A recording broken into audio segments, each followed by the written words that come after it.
Partai Buruh melakukan upaya konstitusi, tidak hanya aksi. Tapi Partai Buruh melakukan upaya konstitusi, yaitu melakukan 3 paket trilogi undang-undang.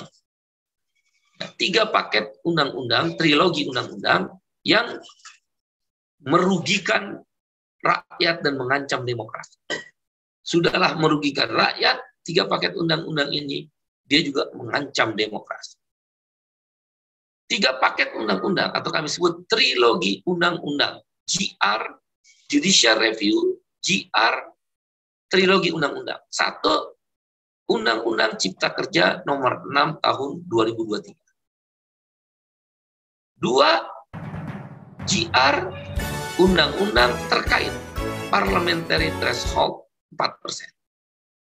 3, Partai Buruh juga akan melakukan GR terhadap undang-undang terkait presidensial threshold 20% dirubah menjadi 0%. 3 paket undang-undang ini yang sudah masuk judicial review ke Mahkamah Konstitusi adalah Omnibus Law Undang-Undang Cipta Kerja. Uji formil sudah dilakukan.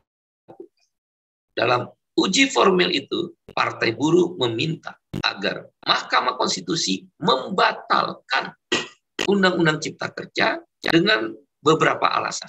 Alasan yang pertama, mengapa Omnibus Law itu harus dibatalkan, Undang-Undang Cipta Kerja, adalah tidak melibatkan keterlibatan publik sebagaimana disyaratkan di dalam undang-undang peraturan pembentukan perundang-undangan, undang-undang P3.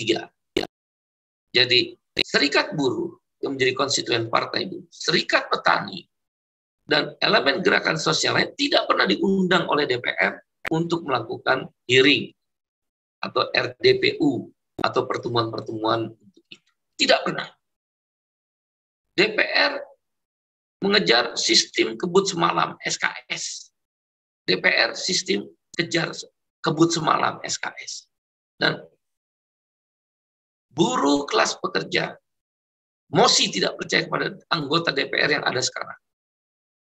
Bagaimana Perpu nomor 2 tahun 2023 tentang Cipta Kerja dalam hitungan kurang dari sebulan sudah disahkan menjadi Undang-Undang nomor 6 tahun 2023 tentang Cipta Kerja tanpa melibatkan stakeholder.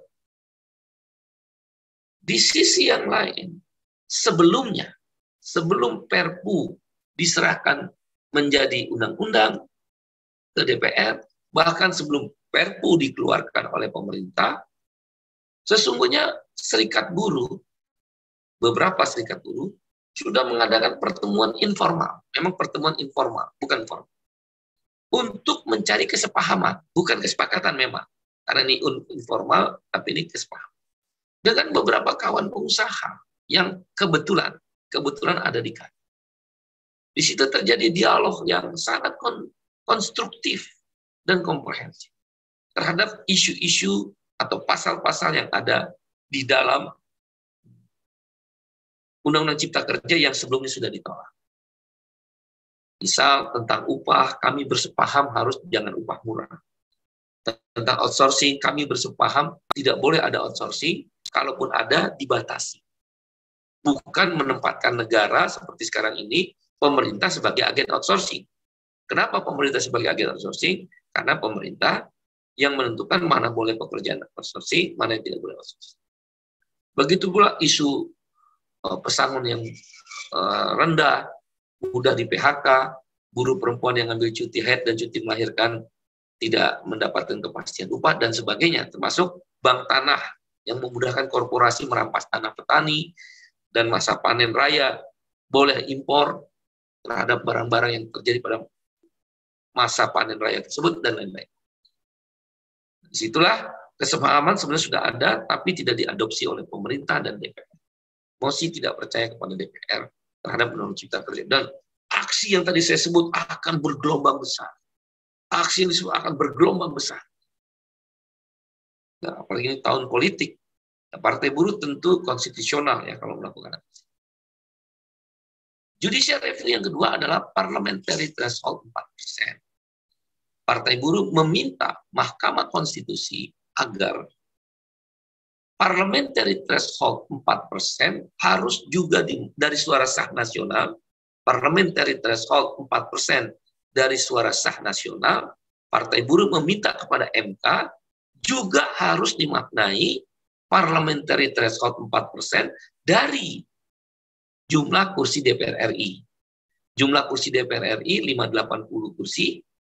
Kalau 4%-nya berarti sekitar 24 kursi. Mengapa Partai Buruh meminta dimaknai parliamentary threshold seperti itu dalam judicial review-nya? Karena dari simulasi, 4 simulasi yang dibuat oleh Partai Buruh dapat kursi 20 kursi. Partai Buruh dapat kursi 30 kursi, dan 40 kursi, bahkan 50 kursi. Total suara dengan mengambil dalam satu dapil suara kedua terendah.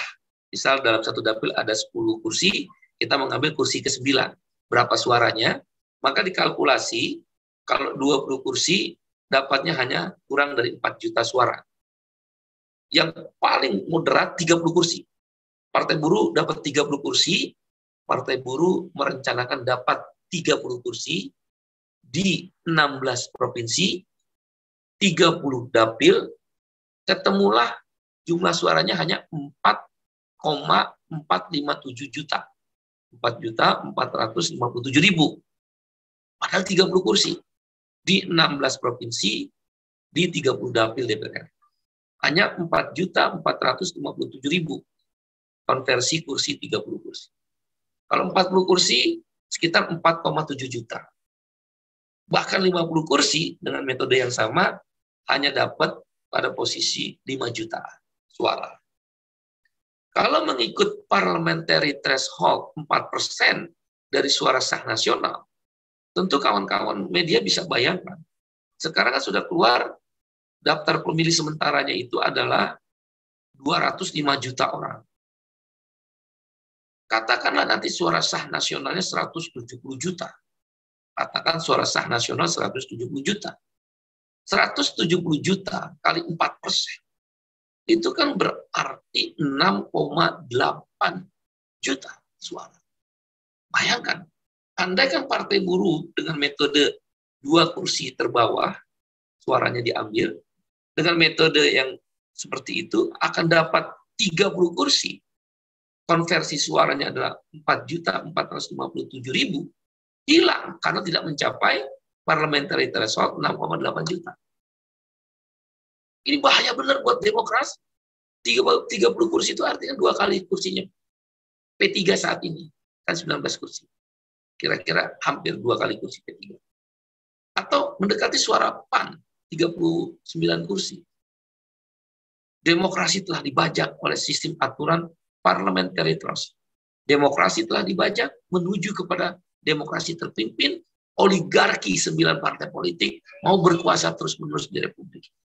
Ini harus dilawan. Makanya akan ada aksi besar-besaran. Ratusan ribu buruh akan turun ke jalan selama 25 hari secara bergelombang. Yang saya sebutkan di item pertama tadi. Nah, terhadap judicial review 4% parliamentary threshold ini akan kami masukkan, kalau Omnibus Law Undang Cipta Kerja sudah masuk, sidangnya kemarin, judicial review-nya. Kalau judicial review terhadap parliamentary threshold 4%, kami akan masukkan pertengahan Juni. Pertengahan Juni, sekitar tanggal 15 Juni. Ya. Nanti akan ada aksi bersama dengan aksi besar-besaran.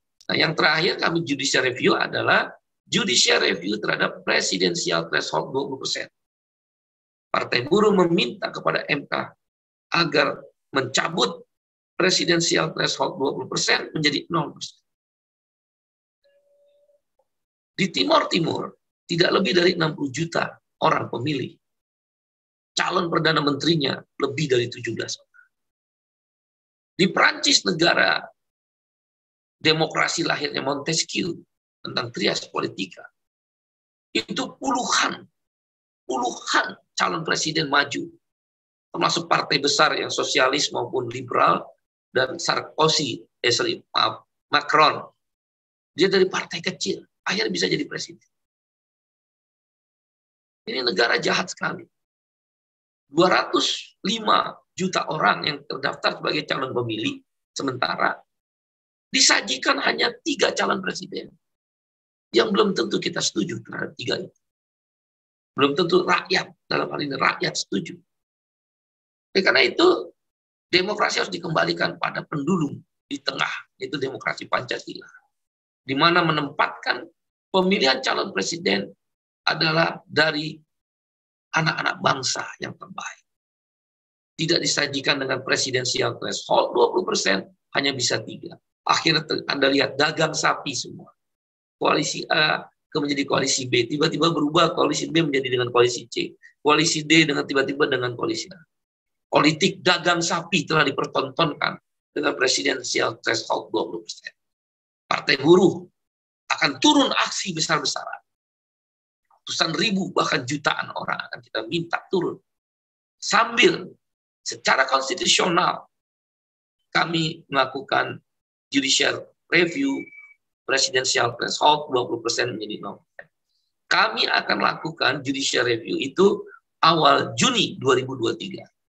Presidensial threshold 20%, judicial review awal Juni 2023. Tim hukum sudah dibentuk, yaitu dipimpin oleh Ferry Amsari dan juga Al-Ghif, mantan direktur LPH, dan beberapa kawan lain.